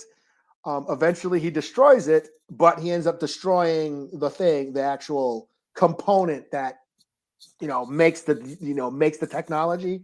Mm-hmm. So Intune fails the mission, and that's basically what leads into the beginning of the movie, where his father thinks he's a piece of shit. Yeah, and it says and it says to be continued in the new Predator Badlands movie. Mm-hmm. But that's cool. It's cool action, again, a predator going somewhere, going on a hunt, getting into some shit, fighting, it's like another barbarian on a quest. And that's all this book was. Cool little action story. I enjoyed it. It's probably my book of the week. It was kind of a slow week this week. Yeah, it kind of was, but yeah. Yeah, but I enjoyed this. This is a 4 out of 5, and it's a cool little companion piece to the new Predator movie. So, yeah, cool art, cool story. Yeah, 4 out of 5. Cool. All right, next book we're going to do, like I said, we did one bullshit book. Let's do another bullshit book. Okay. But DC this time. Hold on, before we do that, let's click into it. Let's see what we got here. Let's see what Gabe got here. No, not Phalanx. It wasn't Phalanx. No, that's the X-Men thing. He's saying Phalanx like. Yeah. Oh, I hope that's what Eli was saying. Is he talking about like the technology thing? The technology thing, because that's what the Phalanx did in the X-Men. Yeah, it like morphed and built shit. Kind of like, do you remember those War Machine comics where Rhodey could like turn the War Machine? Yeah. Huh. Yeah, like a long while ago, where I thought that was dope, where he was like basically turning the War Machine or the armor into like a transformer. You can't turn into Cyborg. I'm not digging this, man. I thought that was dope. Or what's it, Super Patriot? Remember Super Patriot from Image? Where he could do that shit. He could extend his arms and do all kinds of weird, mechanical shit with his body. Kind of like that. He could morph his mechanical, like a T-1000 almost, That's what kind of reminded me of. A T-1000. Yeah, I didn't like that War Machine story when they did that. That's why they kind of like did it in. Let's just put him back to normal. Oh, really? Because I thought that's the one I liked. He was like in space and shit. Like, what the fuck is this, man? I like, no. All new, all different War Machines. So yeah. That was like when I first got the Marvel app. Like back, like right when the first Avengers came out and I had a phone. Yeah. Like I remember the Blackberries. You had a Blackberry? Okay. I had a Blackberry, but then I traded it in for like an Android. So it was my first like full screen kind of like smartphone that I ever had, like an Android. And that's when there's all these apps, and I got the Marvel. Oh, I could read comics on my phone. And I remember reading those War Machine. Those were some of the first books I read on my phone. I feel sorry for you, but okay. I thought the shit was dope, man. All right. So, like I said, the second book I'm going to do is what was this? Fantastic Four in the Flash. In the Flash, yeah, number 1. Okay, so the other one was on Marvel Unlimited. This is on DC Universe. Also, one of them bullshit. They don't call them Infinity Comics. They call them Go Comics. Something. They're the same thing. They just call them something different. That's all. Yeah. It's all bullshit. That's all you need to know. So, yeah. Like I said, another book that if they would have just put out a regular ass format, I would have read it. That would have been cool. But no, y'all want to do this shit. So yeah. So we're gonna fly through this one just like we did the other one. Let's just go to it and see. Let me see if I can pull it up without crashing everything. I'm so shocked we haven't crashed. I thought for sure it's gonna be a disaster, but yeah, all right. So you got Reed Richards doing his thing, with the weird ass eyeball and shit. Normally his eyeball sticks out more than that, but you got the rest of the family is playing like a Gotham City Monopoly board game. Gotham Monopoly or something. Gotham Monopoly like that. Monopoly or something. What was it called? Gothopoly or something. Gothanopoly or something. Yeah. And then thing just like, wait a minute, is that a big ass monkey in the thing? And they think they're trying to distract him so he can like cheat and shit like that. But no, it's a big ass monkey. It's bam, Gorilla Grodd. Gorilla Grodd is there. The reason Gorilla Grodd is there because he heard about the machine that Reed Richards is making, some kind of thing, some kind of pen that I don't know what the pen does. Someone would do tachyons or some shit. Fucking portal shit. Some shit. Whatever it is, yeah, Gorilla Grodd wants it. Reed Richards shit. Reed Richards shit. He just know he wants it. So yeah. So he mind controlled. So the thing is, Gorilla Grodd, he's a telepath. He's a telepath, but he can only control one person at a time. So he kind of like hops from person to person, making a fight each other and shit like that to make one to go. And then the Flash shows up all of a sudden also because he knew Gorilla Grodd was gonna be there. He shows up in the bin and they blah, blah, blah, fighting all this shit like that. And then they fight each other, but they don't know if Flash is a good guy. Also, because they never met Flash before, never heard of Flash before. So Sue Storm does some, whammy jammy shit to knock him out, and then they think they're finna fight him, and then they're like, "Oh yeah, it's clobbering time," And then what happens? Oh yeah, so then Reed Richards, I think, Sue gets taken over because of Gorilla Grodd doing some Gorilla Grodd shit, and then Mr. Fantastic does some shit with that pen, and he double taps the pen and teleports him into the far future. So now they got to find a way to get back shit like that. So yeah, he does this stretchy. Now that was a cool panel. I was saying, like, at least with this book, they used that format to like, yeah. You know what I'm saying? Yeah. When they did that, I was like, oh, okay, I'm gonna give you a little credit on this. Yeah, so. They were using the format to fit the story, or the art was fitting the format, or how, you know what I'm saying? Yeah. So it like that was, I was like, okay, utilizing the format, Yeah, with that. So he clicks the pen, sends it to the far future because they're like some kind of tachyon time travel, whatever, like that, so like that. And they go to the far distant future in the 30th century, where of course Flash's worst enemy is there. Which one? Reverse Flash is there, and he's there to kill Barry. And they want to know, like, do you know this guy? Is he a fan or he hates you? Like, both. So yeah. So the thing is, we got to hurry and get the fuck out of here before this guy breaks through the invisible. That should be a cereal, Killberry cereal. Right. So they're trying to get back to the future, shit like that. She was like, "Can you form this force field into anything you want?" She's like, "Of course I can," because basically Sue Storm is a Green Lantern, basically. So yeah. So she turns her force field into the Fantastic Car, and then she ties it to a Flash. You're like, "Okay, everybody, hang on. I'm about to do some Speed Force bullshit." So he's about to enter the Speed Force, and what he's doing that when he enters Speed Force, he's basically he's bouncing off every speedster to get back to the current time. So the first piece he bounced off to is his grandson, Bart Allen. For those that didn't know about Young Justice, you know who Bart Allen is. Sorry, he goes to Jay Garrick first. Jay Garrick, old school, tell him where he's at. He's fighting somebody. Then he gets to Bart Allen. Like I said, Bart Allen got his own fan base. Bart Allen is distracted. He sees his granddad. He like, "Hey, granddad, is that a giant rock? Who is that guy?" He like, "Bart, concentrate. Ain't you fighting the bad guy right now?" They're like, "Oh yeah." And then beats that guy's ass. And then he goes to Wally. He sees Wally, and Wally's like, "Hey, Bear, you need a speed boost?" He's like, "Yeah, I need a speed boost, but I need to get a little bit faster to get back where I'm at." So, okay, I'm gonna get you a speed boost. You ready? Then he tells everybody in the Fantastic Car, "Okay, y'all better hang on because we really better go fast." Like, what the hell were we doing before? So then they really get the fuck out of there, and then they finally get back to present time. And Gorilla Grodd got his hands on all of Reed Richards' shit. And when they finally get back to present time, he's like, "It's clobbering time," And that's when Gorilla Grodd activates the thing, and he shorts his own brain out, turns himself into a dumbass monkey. Because, Reed Richards sabotaged the shit. So that's why he wanted he purposely sent the Fantastic Four to the 30th century to get them out the way, because he wanted Grodd to get that thing. He didn't want them to stop him. And he knew just the way Flash was talking, Flash was a genius, a scientific genius also. They knew a whole bunch about tachyons. So he knew he'll figure out a way to get his family back. Reed don't give a shit. That panel is where I was like, "Fuck this shit." Right. You go, like, really? Okay. Like, oh God. Yeah. And then you got Reed and Flash blabbing about tachyons and all that shit like that. Like, we don't give a fuck what y'all saying, man. And then I think Flash jumps in, done the Monopoly game too, and the end. So Yeah. Another bullshit story. That's okay. It's fine. I just hate the format. That's okay. I'm fine with the bullshit story. I don't expect this shit to be high art. I don't expect this shit to be Frankenstein. You know, Mary Shelley's Prometheus story. I don't expect it. I know this is stupid shit. I expect that. I just hate the format. Give me just a regular ass comic. I would have bought it. I would have read it. I would have been, like, and just would have been throwaway shit. That's it. Yeah, they're just trying. They're trying. They really trying to push that infinity bullshit down our throats. They did the comics worth it. Damn, it should be on there.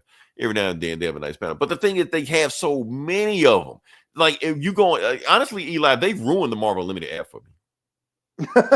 They have, because every time, when DC Universe comes out, they have a different format. You got like the regular comics come out, and then the DC Go bullshit, but it's a separate category. Okay, this shit and Go shit here. Unlimited, they don't give a fuck. They just throw all. Okay, you got 10 new Unlimited, Infinity comics, and you got they're really pushing. Yeah, and you got to sift through that shit to find the actual comics you want to read. No, motherfucker, I just want to read Ultimate Black Panther 15. Can I find that shit? No, I got to sift through this bullshit first before I get the shit I want to get to. So that's I reviewed a bunch of when I was writing for A Tribe Called Geek. I reviewed a bunch of like there was like a bunch of Warpath comics and like an Echo comic storyline and Danny Moonstar. There's a bunch of like throwaway characters. They throw that shit on. Right. Like, why are y'all doing this shit? You see we don't want it. You know we don't want it. Why you keep giving it to us? Like, they're trying we want to see Flash Fantastic Four. Why you forcing it with this shit? So with this storyline, like, again, this just felt like a Flash comic. Like the Fantastic there Four. were no Fantastic, there were no Dr. Doom, no Galactus, no Rightful Four, no Inhumans, none of that shit. So they were just kind of there, standing there, and this was just a Flash story. So there really wasn't a Fantastic. But I kind of forgive it because it was on DC's app. Okay, so you're telling a DC story where the Fantastic Four kind of just there, but at the same time, on the Shazam book, that was a Marvel book, and there was no Thor villains or anything. And Thor was just there. It was just a Shazam story. It's just DC stories with Marvel characters just kind of standing around. Right, like this shit got to. What the fuck y'all doing? I don't know, man. Like I said, we both know that both these throwaway stories. We know that. I just wish they didn't put it in this format. That's all. I was kind of hyped that because we saw the Batman and the Deadpool like that the DC crossover book we read last month or whenever it was, and that was kind of fun and cool. And I said, there's another one. So I'll check it out. And I read the first one. And I was like, eh. And then I saw the Thor and Shazam. I was like, fuck that. They're not putting much effort in this shit. It's just like, this feels like a rough draft. I'm going to just write this shit on the side with some other shit going on. Just finish shit. Just do the shit. Like, they not putting much thought into this shit. Which, I ain't going to say I don't think they should. But, whatever. You got the crossover. It sells itself. If you want to see that shit, it sells itself. So, yeah. And then they're going to see if whether or not people are into this format, the Infinity line, because we got to get through all this bullshit before we can get Secret Crackers. Because I get it. They're trying to reformat books, and for the digital age, maybe they thought this whole comic strip, because that's what it kind of reminds me of, like a comic strip. In a newspaper where you only get like 3 or 4 panels, right? 3 or 4 panels in that city. So it forces you and me, Eli, I'd almost wish they do that. Give us 3-4 panels a week. Yeah, split this shit up. A week. Just do that shit like in the Sunday paper. You give us 3-4 panels a week. You read that shit. Okay, then hit us with another one. Hit us with another one. Hit us with another one. Like the old Dick Tracy. Spider-Man had Spider-Man comics and shit back in. Yeah. Did you ever read like those Dick Tracy comic strips and shit like that? Yeah. Like all that shit was like entertaining as hell, man. Yeah, and they were actual full chapters. Yes, there was always a to be continued, but there was actually a full storyline. It is how challenging that must be to write. Right. So, I mean, I feel like they already wrote the shit out and just throw the shit up and just split it up. That's it. Like, but I'd almost prefer they did that than give us this shit. I'd almost be into that.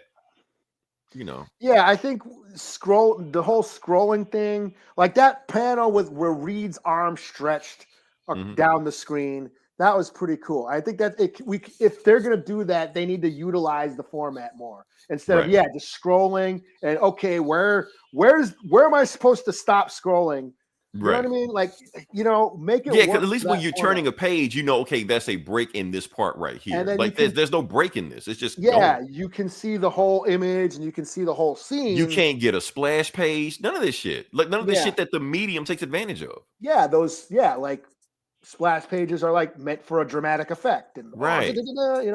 And you can't have that. Right. So yeah, other than that panel with Reed stretching, I feel like I hate this format. It needs to go away. It needs to die now. Or develop it more to where it's not where it doesn't suck. That's what I say. Whatever it is, it don't work now. Whatever it is, if they want to find it, but the way it is now, it does not work. Do more shit to utilize the format to make it work. I hope they do not think like, our job is done. No, the job is not done. This is bullshit. So it'll be like those interactive VHS movies or something. Right. This is the future. Right. Grand opening, grand closing. All right. So what you got next? Should I do the Star Wars book? Han Solo, Hunt for the Falcon, number 3. All right.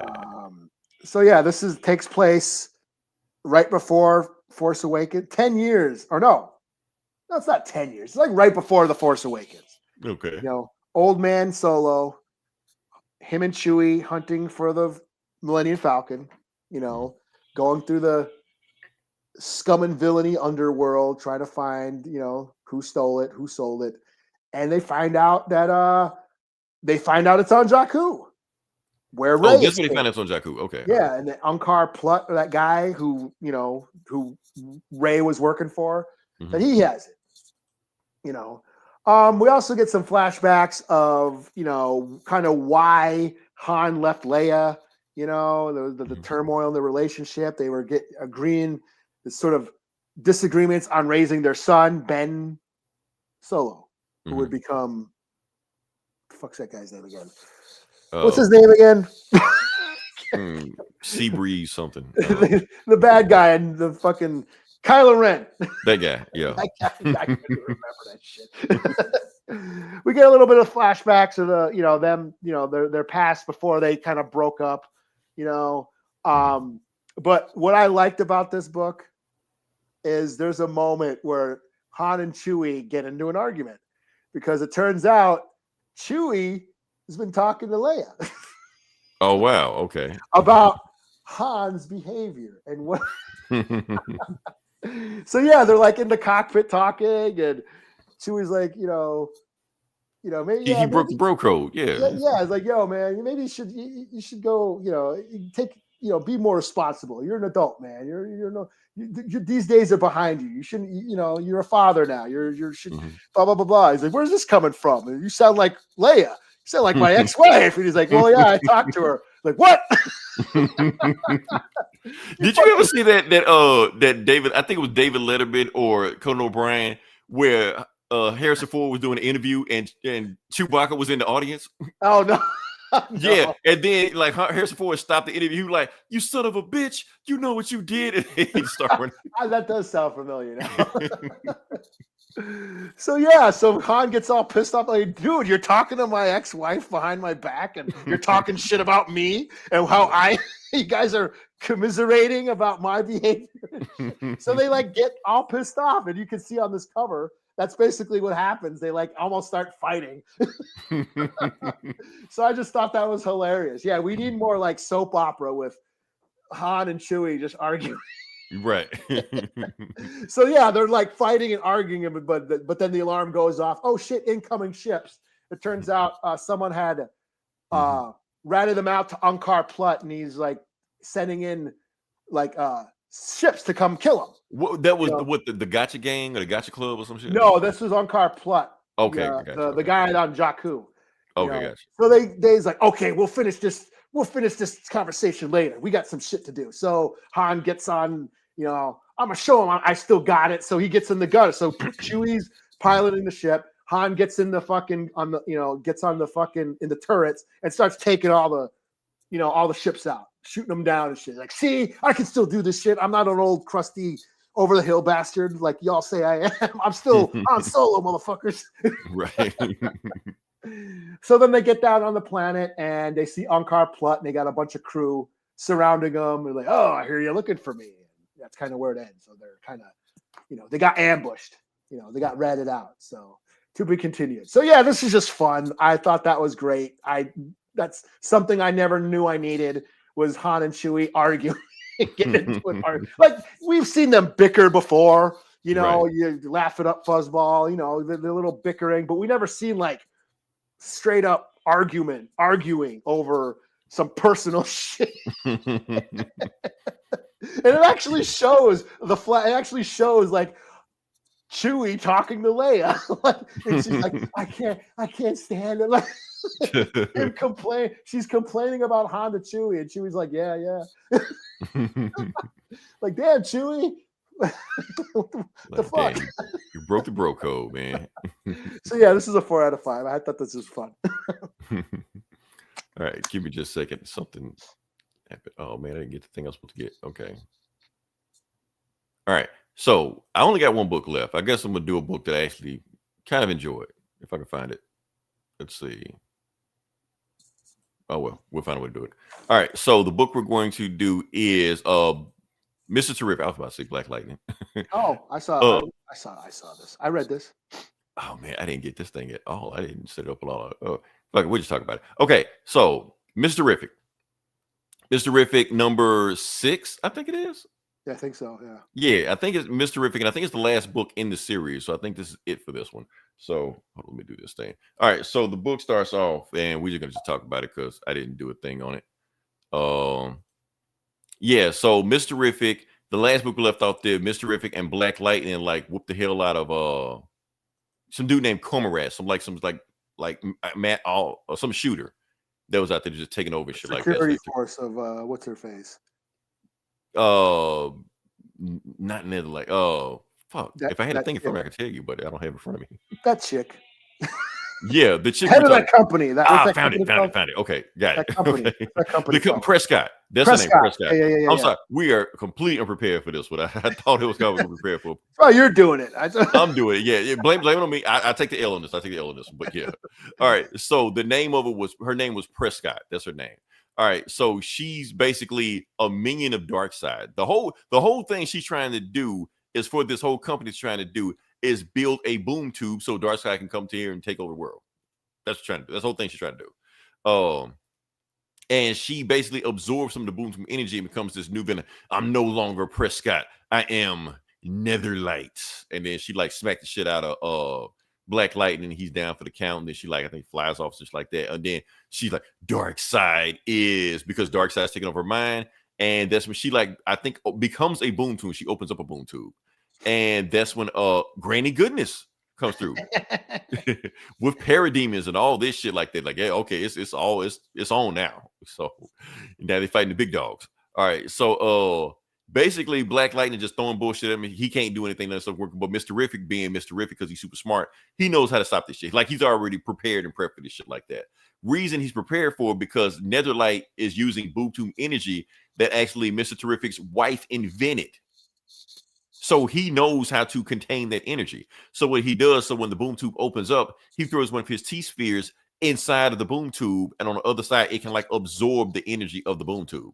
But Black Lightning said, but I thought you said that if you throw the T-sphere, it was going to blow up the city. You're like, yes, on this side of the boom tube. On that side of the boom tube, it's gonna blow up that side of it. It was on the side of it, gets stuck in there. So he throws it in there. Black Lightning charges it up, and yeah, that's it. The boom tube blows up and she gets stuck on the other side. Yeah. The boom tube goes boom. Boom tube goes boom. Yeah. And so Granny Goodness stuck on the other side. Netherlight is stuck on the other side. And the day is saved. That's it. Yeah. That's it. Oh, and they Mr.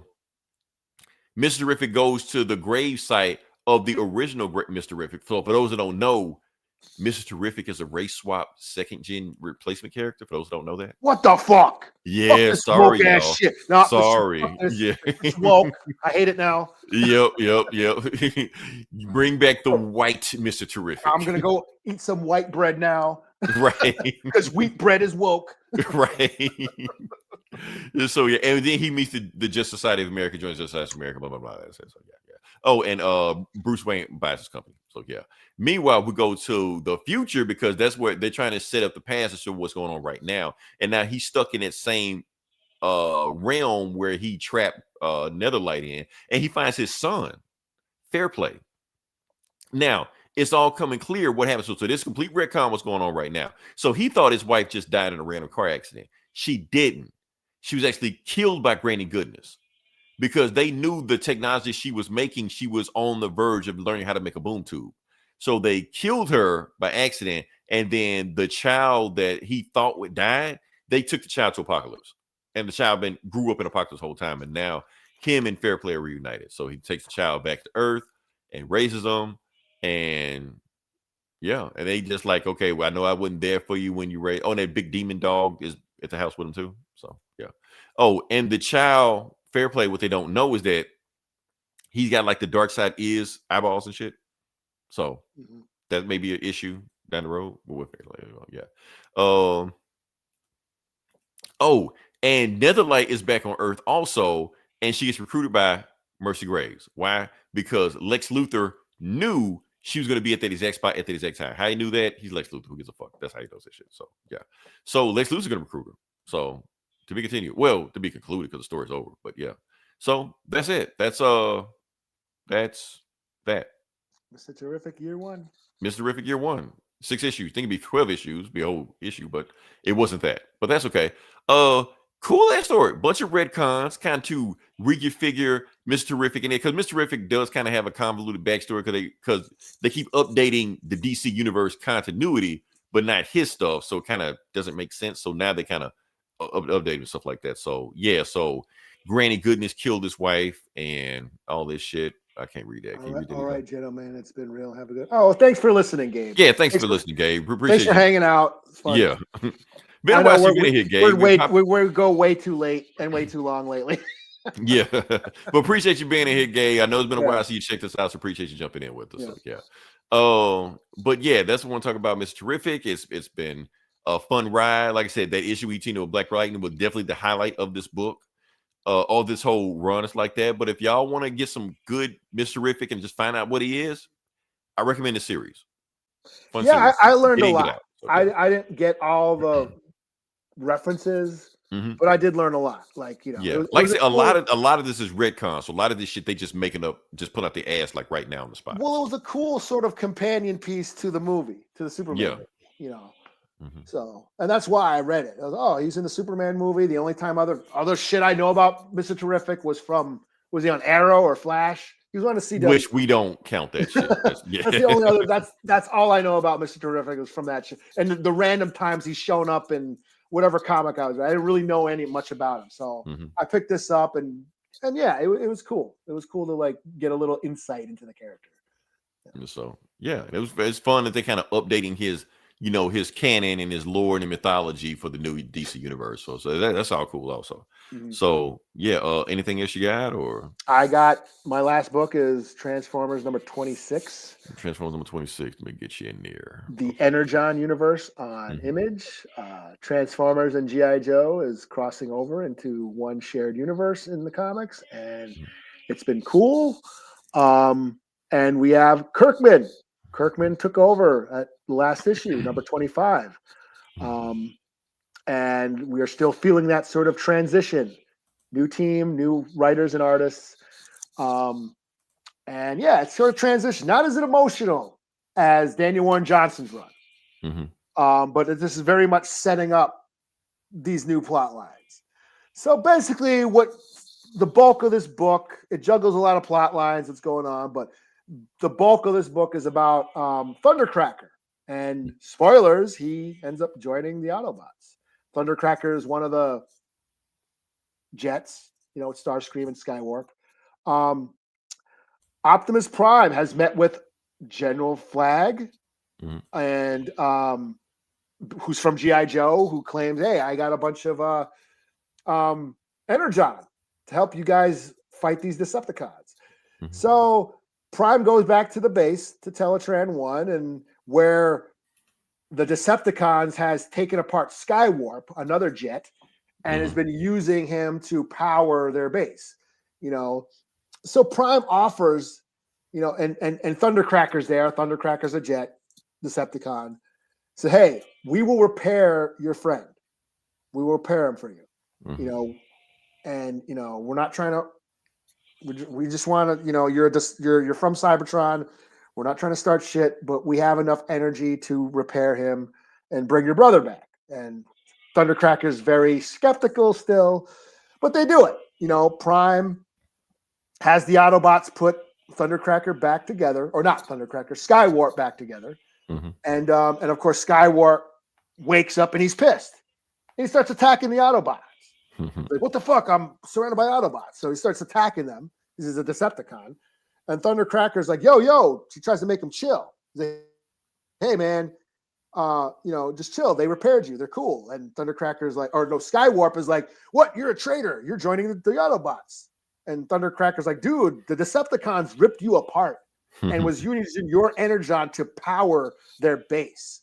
Right. So Skywarp is like, no, fuck that. I'm a Decepticon, and they must have been doing it to further the Decepticon cause, and I'm always a Decepticon. So basically, he shoots up the place and takes off. Mad drama. And then Thundercracker's like, shit. Well, I guess I'm an Autobot now. Can't go back. So yeah. Yeah. So that's basically what happens in this book. There's other storylines. What's going on? We have the shit that was going on in Chicago with with the humans and Miles Mayhem. Oh, that's right. Yeah. From Mask. So now the Mask has now entered the fray. Miles Mayhem is also working with the G.I. Joe team, and he's studying like the how the Transformers can like transform. Mm-hmm. The Cybertronian tech, how they can transform. Yeah. And he ends up shooting the only other scientist that knows about it. Damn. Okay. He's like, hey, has anybody else seen this, how this technology works? And the scientist is like, no, I've never seen this. Okay. Well, the less people who know about this is the better. And then bam, just shoots him. So that's cool. Like, well, not that he shot the guy, but right. It's like setting up like this is probably how Mask gets their technology. Was through the Transformers. Because, for those who don't know, Mask was a cartoon about a team of crime fighters or whatever that their vehicles can change into other vehicles. Cars that can transform into planes, helicopters that transform into jets, semis that transform into tanks. That's what Mask was. And Miles Mayhem was was the main villain. So this is probably how he's going to, in this story arc, how he's going to develop the Mask technology. So I just thought that was really cool. And then there's a story arc with on Cybertron where some of the Autobots are still reeling from the battle that happened, and some of them are still pissed off at Prime for being on Earth and not helping out the cause on Cybertron and shit. Right. And then of course Megatron has just woken up, but now he's having weird visions, and that's kind of where it ends. So again, still in that transitional mode with Kirkman and the new team taking over and just kind of setting up future plot lines. So still cool. I'll give it a 4 out of 5. It's still lacking that emotional depth that Dana Warren Johnson had, but it's still cool. It's still fun. So 4 out of 5. And cool. I believe I'm booked out. Okay, cool. Like I said, I'm booked out also. No more Infinity Comics, no more Go Comics, no more just Terrific Comics. Yeah, I read the Fantastic Four and I read Mr. Terrific. Right. So more or less read the same thing. So yeah. Yeah. So other than that, I'm pretty booked out. Okay. Yeah. Like I said, if you listen this long, if you like, share, subscribe. Appreciate Gabe for jumping into it. Appreciate Mob, when I know he eventually will listen to it. So appreciate him also. Yeah, shout out if you all you're gonna need to do is listen 30 seconds and you upgrade the algorithm. Eli, we probably won't do this format, this weird ass shit again because I'm looking at the analytics. We took a beat. But it's okay. It's okay. Yeah, I wonder how people see. Should I check on YouTube? Let me check on YouTube real quick on my. Well, like it's gonna do both. And just see how it looks. I'm curious to see how it looks because it should. We're streaming right now, right? Yeah. So let me. I'm just like while we're still on the stream, let me take a look and just see how. If you jump, is it gonna do like some weird like stepping into the multiverse type shit? Because we're streaming, you're gonna look into the stream of the stream of the stream. I just see two. Oh yeah, there is two of them. There is two of them. One of them is no, it's two of them. Yeah, there are two, there's two streams going. So weird. That's okay. weird. In Okay. stereo. I don't know. The multiverse, but yeah. Like I said, check out us next week. We'll find something to talk about. Until then, this is Leroy. This is Eli. We'll talk to you guys next week. Same bullet time, same bullet channel.